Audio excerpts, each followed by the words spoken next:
depicting majesty and power through iconic symbols, mythical deities, pharaohs, and groundbreaking technological innovations that altered the course of history. We have grown accustomed to regard Egypt and Sumer as the earliest and most sophisticated civilizations ever recorded. Nevertheless, modern scientific investigations suggest that a mysterious ancient civilization situated between India and Pakistan preceded these remarkable cultures. This civilization, referred to as the Harappan or Indus Valley civilization, is estimated to be approximately 9,000 years old. This ancient society accomplished numerous milestones that put it ahead of its time, such as creating intricate water supply systems, constructing two-story houses, and designing complex pools. It did all of this long before any other nation had developed the technology to do so. Remarkably, in the entire duration of its existence, the Indus Valley civilization never went to war. However, around 1300 BC, the civilization vanished abruptly. All that remained in the wake of its mysterious disappearance were scorched rocks and buildings, as if they had been subject to a powerful explosion. The area where the civilization had flourished appeared to be contaminated with radiation, and the streets were littered with the remnants of the society's inhabitants, as if they had been taken by surprise by an unanticipated catastrophe. The enigma of its disappearance has led some scholars to consider the possibility that the Indus Valley civilization could have perished in a nuclear war. But how could a weapon that was only invented in 1945 be the cause of the disappearance of a whole civilization? 2 centuries ago, a curious explorer named Charles Masson journeyed to the Punjab province in what we now call Pakistan. There, he stumbled upon the remains of a once prosperous ancient city. Upon further investigation, it was discovered that this city was Harappa, one of the capital cities of the Indus Valley civilization. The city dates back as far as the Bronze Age, having been established in 2600 BC. However, deeper excavations revealed that the civilization's earliest settlements existed there as early as the 7th millennium BC. The Indus Valley civilization's territory encompassed the entirety of the Indus River Valley, with an area of approximately 1 million square kilometers. At its peak, the civilization had a population of almost 5 million people, which is greater than the combined populations of its 3 contemporaries, Mesopotamia, ancient Egypt, and ancient China. Nearly a century has passed since the unearthing of Harappa. The world has witnessed yet another extraordinary discovery in the field of archaeology. In 1922, a team of archaeologists discovered another capital city of the Indus Valley civilization, Mohenjo-Daro.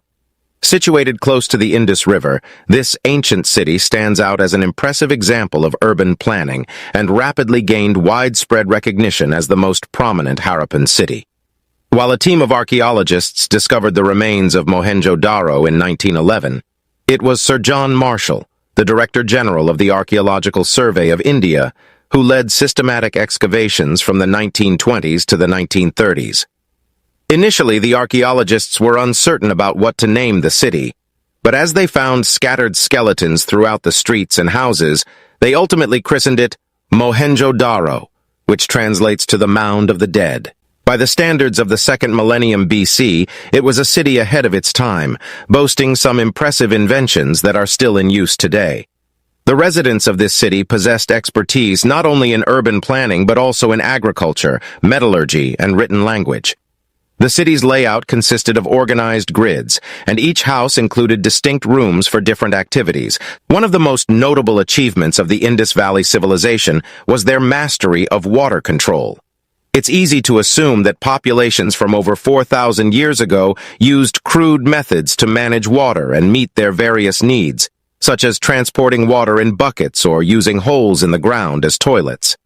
However, this was not the case for the Harappan civilization. The houses were equipped with a plumbing system and a separate sewage system that ensured water circulated efficiently throughout the city. Furthermore, the city boasted over 700 water wells and an intricate sewage system that facilitated the harmonious flow of water. The city was divided into 2 parts, with the lower part being residential and the streets being built in a uniform pattern from north to south and east to west. Along the buildings, there were jugs used for disposing of waste, which was similar to modern-day garbage cans. The upper part, known as the citadel, was an architectural marvel that included a grain silo and a trading quarter. It was also in this part that they constructed a great bath, spanning 900 square feet, that they filled by pumping water from the Indus River. Remarkably, this structure predates the well-known Roman baths, which were built around 70 BC by over 2,500 years. It turned out that this lost civilization implemented one of the earliest known sanitary systems in the world. Despite its impressive advancements, Mohenjo-Daro was not built to protect itself from enemy invasions, but rather to safeguard against floods. The city was surrounded by a high wall, and historians believe that in case of danger, the citizens could take shelter in the citadel. Interestingly, the Indus civilization did not possess any weapons or an army, yet it engaged in active trade with its neighboring civilizations, such as Mesopotamia. Mesopotamian tablets from 2600 BC mention trade with a faraway land that brought gold, silver, and copper to Mesopotamia. This indicates that the Indus civilization had a prosperous commercial fleet and developed cities with precious metal mines. Despite its wealth, the Indus civilization did not become a target for any invaders, and historians suggest that its leaders had mastered the art of diplomacy. Despite attempts to explain the sudden disappearance of the Indus civilization in 1300 BC, the exact cause remains a mystery. The most widely accepted explanations can be divided into two camps. The first theory is that the cities were invaded and their inhabitants were massacred by outsiders. This theory gained traction due to the discovery of human skeletons found in the ruins of Mohenjo-Daro when excavations began in the 1920s. These remains were found in strange positions, leading some experts to believe that they were victims of an unconventional burial ritual or were attempting to flee from something or someone. However, while some have attributed these deaths to ancient Aryan invaders, there is a lack of evidence to support the theory, such as signs of burned fortresses or remains of weapons and armor. On the other hand, some researchers believe that the end of the Indus Valley civilization was due to more natural means, such as a flood or severe drought.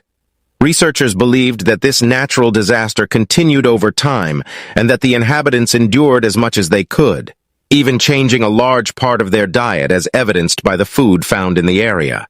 However, a new theory was proposed when researcher David Davenport studied the excavation site of the 40 bodies in 1977.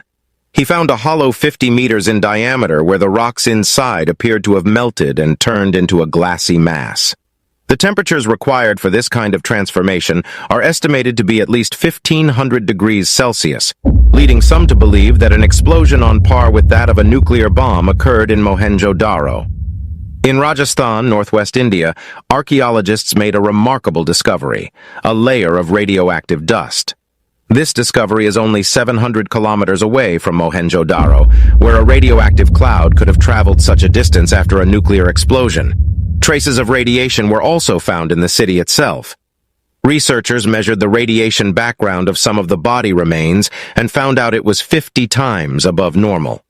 Furthermore, the ancient Indian epic Mahabharata mentions a powerful explosion with the brilliance of 10,000 suns that could burn entire nations. All signs point to a nuclear explosion in Mohenjo-Daro that occurred thousands of years before nuclear power plants and weapons were invented. However, how is this possible? The mystery might be solved by looking into the Oklo uranium deposit in Gabon, Africa. In 1972, uranium processing plant workers in France noticed that the ore from the Oklo mine was slightly different. All deposits on Earth store the same amount of uranium, 235, which always makes up 0.720 of the material's mass. However, Oklo contained 0.03% less than that. This means that uranium was somehow stripped of around 200 kilograms of uranium, 235, enough to make almost 5 nuclear bombs. But where could this uranium isotope have gone? Professor of chemistry at the University of Arkansas, Polk Rowe, calculated that 2 billion years ago, the proportion of uranium-235 in the deposit was as high as 3%. This was enough to turn the Oklo mine into a natural nuclear reactor. Rowe assumed that such a reactor operated in cycles. When groundwater reaches the deposit, it would turn on for half an hour. When the water evaporated because the reactor heated up, the process stopped, resuming again after about 2.5 hours. These cycles went on for 500,000 years, and during that time about 10 tons of uranium-235 decayed in the Oklo natural reactor. Assuming that such a reactor existed somewhere close to Mohenjo-Daro, it might have caused the nuclear explosion that destroyed the Indus civilization. Interestingly, the nuclear explosion in Mohenjo-Daro may not have been an accident. 1,000 years after the disappearance of the Indus civilization, the ruler of the Maurya Empire, which emerged in its place, decided to create a secret society. Ashoka believed that some secret knowledge from the past could destroy his empire.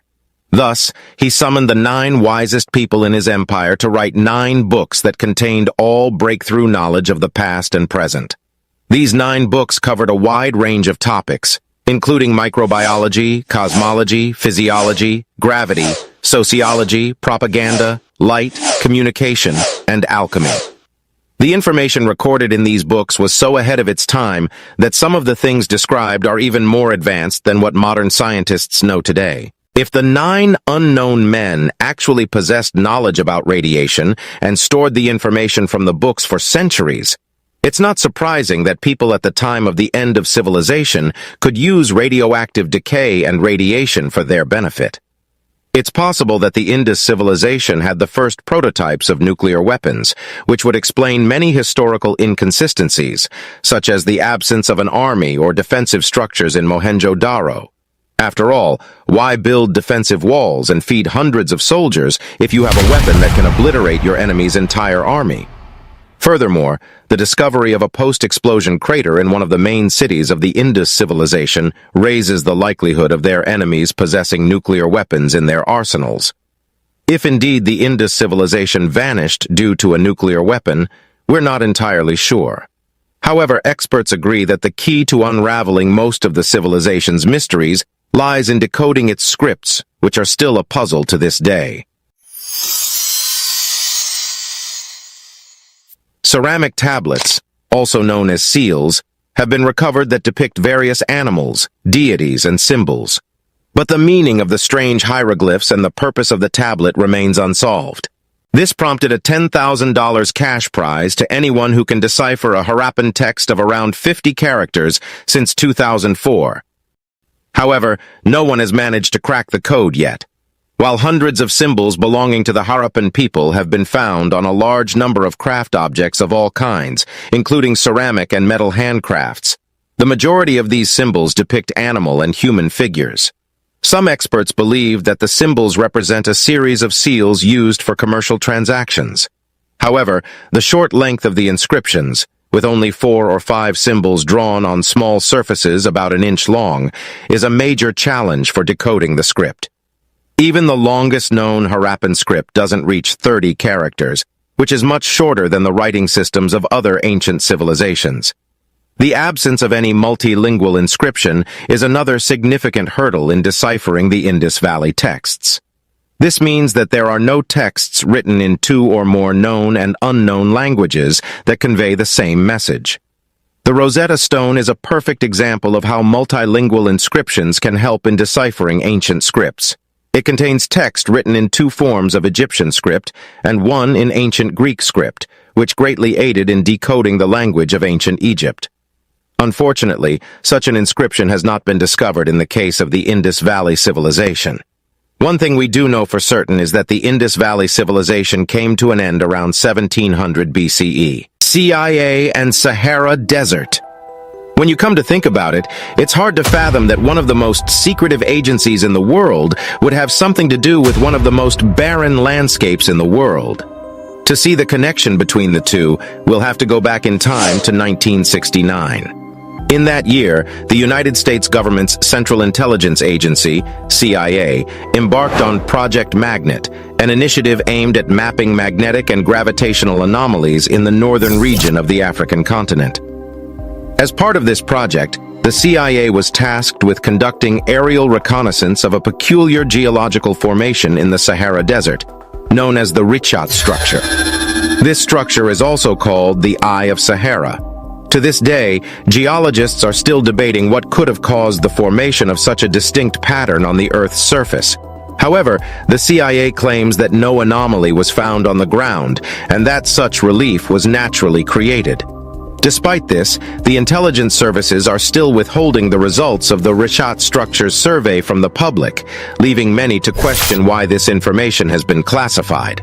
Some have suggested that the information was classified to avoid causing widespread panic, while others believe that the CIA may have discovered evidence of extraterrestrial activity or technology. The formation of this structure has perplexed experts for decades, with some theories suggesting that it could be a meteorite impact crater or the result of volcanic activity. The desert near the small town of Wadan in Mauritania was not considered remarkable by the people who wandered through it, as it was only filled with sand and stones. However, the main mystery of the area was accidentally discovered in 1965 during NASA's Gemini 4 space mission. It turned out that the Eye of Sahara was hiding in plain sight for millennia. When the American astronauts went into outer space for the first time in history, the ship's crew noticed strange circular patterns in the African desert from the portholes. These patterns were the first pictures of the Richat structure, which intrigued many researchers. The Richat structure has a diameter of a mind-boggling 50 kilometers and somewhat resembles Jupiter's Great Red Spot. But unlike Jupiter, the structure is divided into clearly defined concentric rings. These are almost perfect circles of rocks and sandstone. Geological studies have shown that more ancient rocks are concentrated in the center of this anomaly, while younger sedimentary rocks are located in the outer rings and ridges. The oldest ring is estimated to be around 600 million years old. The locals consider this mark on the ground a divine manifestation, calling the structure the Eye of God. However, scientists and geologists are trying to understand how this miracle of nature was formed from a scientific point of view. There are three different hypotheses about the formation of the Richat structure. The first one is that the ring structure is an impact crater created by a meteorite that may have hit Earth many years ago. However, this hypothesis has a drawback, as the formation is almost completely flat, which is uncharacteristic of an impact crater. The site also lacks the minerals usually found in cases of shock metamorphism. That is where extreme heat and pressure from a high-velocity impact deform the surrounding rock. Believers of the second theory claimed that the Eye of the Sahara is the remains of an ancient volcano. Around 100 million years ago, there was the separation of Pangaea, a supercontinent that had previously united almost the entire land of Earth. In the process of tectonic shifts on the newly formed African continent, molten rock rose and formed a dome. Over the next millions of years, land surfaces were exposed to erosion, and as the dome subsided, circular ridges were left behind because different rock types inside it weathered at different speeds. However, this assumption can also be refuted, as no volcanic rocks were found there. Moreover, both versions did not even consider the interesting fact that 5,000 years ago, the Sahara Desert was underwater, which makes it even harder to believe considering the current arid environment. The third theory is the most extraordinary, and might even be considered as bizarre. It is believed that the Eye of the Sahara was once an alien-built airfield, and this theory is so fantastic that it was offered by ufologists. While this theory may seem insane to some, it is not as insane as the actions of the CIA regarding the research of the Richat structure. Half a century after the initial research on the structure, some previously classified CIA files on Project Magnet became available to the public. However, the report on the Eye of the Sahara anomalies consists of only one page, and some lines are just hidden. It makes one wonder, why is the CIA trying to hide information about this structure? Adding to the intrigue, the CIA also classified the book The Adam and Eve Story, written by their former employee, Chan Thomas. However, some people preserved its electronic copies, making it possible to learn that the book considers various exotic views on Earth's history, including the description of global floods. According to the book, one of these floods destroyed an entire city in the Sahara, which was surrounded by water at the time. The city was built in the form of rings extending outward, and the settlement was created by strong, warlike, and intelligent people. This city was called Atlantis. The Eye of Sahara is the location of the fabled lost city of Atlantis. One of the most popular proponents of this theory is Jimmy Corsetti, a renowned researcher and YouTuber from Bright Insight. What do we know about the lost advanced civilization? Not that much. According to historical records, an Egyptian priest shared his knowledge about Atlantis with the Athenian poet Solon, who then told the ancient Greek philosopher Critias. Unfortunately, it was Critias's grandson, Plato, who recorded all the details in his writing. Plato is considered one of the most important and influential figures in the history of humankind, and he collected all the preserved facts about Atlantis in his treatise Timaeus, written in 360 BC. One of the best clues that Plato gives about Atlantis is this passage in his treatise.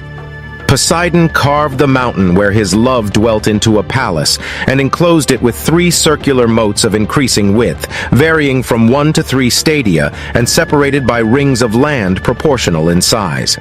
The Atlanteans then built bridges northward from the mountain, making a route to the rest of the island.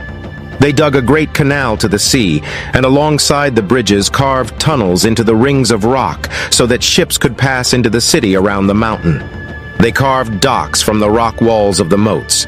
Every passage to the city was guarded by gates and towers, and a wall surrounded each ring of the city. The problem with Plato's account is that he was only told about the last years of Atlantis's existence. He knew nothing about how the city was formed. This information is only preserved in myths and legends. According to one such myth, the Greek god of the sea, Poseidon, once came across Atlantis. He walked the world to find the biggest island and found exactly what he needed in Atlantis. It was here that he also found his true love, a girl named Cleito. Cleito was so beautiful that Poseidon was worried someone else would fall in love with her and steal her away. To prevent this from happening, Poseidon built a palace and enclosed it with 3 circular moats of increasing width. Poseidon and Cleito had 10 children, and one of them was named Atlas. Atlas became the king of Atlantis, and the Atlantic Ocean was named after him. All the inhabitants of Atlantis were demigods, and there were no equals. While we may never know for sure if this lost city did exist, there are some striking coincidences between Plato's account of Atlantis and reality. According to Plato, the island on which Atlantis was located was enormous, similar in size to modern-day Iceland. The city itself was arranged in concentric rings with a holy temple dedicated to Poseidon and his love, Cleito, at the center, surrounded by a wall made of gold. The Atlanteans were renowned for their ingenuity, and they used it to create a complex defense system that protected the settlement. They dug a great canal to the sea and built bridges that led to different parts of the island, each passage guarded by gates and towers, making it virtually impossible for conquerors to attack the city. According to Plato, Atlantis was a self-sufficient city, growing its own food on fertile land and raising domesticated animals. Within the city walls, democracy ruled, and everyone had all the necessary benefits of a peaceful life. However, at some point, this was no longer enough, and the Atlanteans began to conquer other lands, including parts of Libya, Egypt, and modern-day Italy. But the Athenians fought back, liberating the people who had been enslaved by the Atlanteans. The battles were difficult, as the Atlanteans possessed great physical strength and extensive knowledge of science. However, in the end, the Athenians managed to win. Unfortunately, Zeus wasn't pleased with the Atlanteans' greed, so he decided to punish them by flooding the city along with its residents. While this story may seem like a pure myth, there may be some truth behind it. Chan Thomas's Adam and Eve story recounts what the Egyptian priests told Solon about the cataclysm that buried Atlantis. According to the text, winds and oceans swept over the surface, flooding everything around 11,000 years ago, and entire continents were covered with a water column of several kilometers. This lines up with the theory that a tsunami washed away Atlantis in an instant, as tsunamis in ancient times were much higher and more powerful than those we see today. The search for Atlantis has been hindered by the fact that the only clue provided by Plato is that it was located beyond the Pillars of Hercules, which refers to the Strait of Gibraltar. However, thanks to advancements in technology, researchers have been able to narrow down the list of potential locations to Antarctica, the Azores, the marshlands of the Donan National Park in southern Spain and the Eye of the Sahara. What makes the Eye of the Sahara stand out is the fact that it is a circular structure divided into concentric rings, much like the description of Atlantis provided by Plato. Also, the size of the Eye of the Sahara matches the dimensions of Atlantis, which was said to stretch for 24 kilometers. Furthermore, there are remnants of salt in the area, suggesting that there was once ocean water there. Ancient marine creatures such as whales, fish, turtles, crocodiles, and manatees have also been discovered in the area. Skeptics cited Plato's texts that describe a utopian state as an island with the Eye of the Sahara as just a small area on a massive continent. However, recent evidence suggests that the Eye of the Sahara may have been an island around 7,000 years ago when all of northwest Africa was separated from the mainland by the ancient Tamanrasset River, which flowed from the Atlas Mountains through the present-day Sahara Desert to the sea in Mauritania. Elephant skeletons found in Mauritania further support the theory that the Sahara was once home to a thriving population of these animals, which were widespread in Atlantis. The fact that they are now entirely extinct in North Africa adds weight to the idea that a catastrophic event wiped out the inhabitants of this legendary city. In addition to the elephant skeletons, white, black, and red stones found in Wadi el Natrun near the Richat structures provide further evidence of Atlantis. According to Plato's treatise, Atlantis boasted houses made of the same stones, and the philosopher claimed that the city was rich in iron, copper, and gold. Today, Mauritania exports the exact same minerals, suggesting that the region was once home to a thriving civilization. Satellite images of the Richat structures also show evidence of a giant flood that may have destroyed the city. The places where the floodwaters were rushing across the Sahara towards the sea are clearly visible, lending credence to the theory that Atlantis may have been wiped out by a massive wave. One of the most compelling pieces of evidence in favor of the idea that Atlantis was located in the Sahara is a map created by the Roman geographer Pomponius Mela, who lived 2,000 years ago. A closer look at the map reveals that on the western part of the Sahara, Pomponius wrote Atlanti, which suggests that it was a city rather than mountains. This is because if it were mountains, the inscription would be above them, not next to them, and written in large letters like all the other cities. Not only that, evidence of a major settlement in the Richat structure has been proven by the discovery of thousands of artifacts, including arrowheads, spears, oars, ship hulls, and even something resembling a surfboard. These artifacts suggest that the people of Atlantis were surrounded by water and used these tools to their advantage. Interestingly, many of these artifacts have been found in the outermost depressions of the structure and are absent in the innermost ones. This aligns with Plato's description of outside the city walls, where there were barracks with spearmen aimed to defend the settlement's security. In the late 20th century, scientists analyzed the DNA of over 30 skeletons found in the prehistoric site of Tafraut. The DNA of the ancient humans was only slightly similar to that of modern-day hunter-gatherers from the Hadza tribe in East Africa. But the DNA of the remains from Tafraut is not 100% identical to any existing human populations. This means that the remains could belong to people who used to live on the mainland but then disappeared, such as the Atlanteans. The traces of the Atlanteans are found in different parts of Africa, and some researchers even believe that the Egyptian pyramids are related to them. Legends say that the alchemists and mathematicians of Atlantis developed a formula to store cosmic energy in a crystal. For that, it had to be placed at the top of a pyramid. The Atlanteans allegedly believed that with the help of this energy, it was possible to cure all kinds of diseases and to live up to 800 years. Some researchers believe that the Atlanteans were those who helped the Egyptians build the pyramids. In ancient Egypt, it is believed that the Egyptians are descended from the 12 great gods of Atlantis, which had just as many gods, including Poseidon, Plato, and their 10 sons. Furthermore, if we believe the legends, this civilization could have been not entirely human. Legends say that the Atlanteans could grow up to 6 meters and had 6 fingers on each of their hands.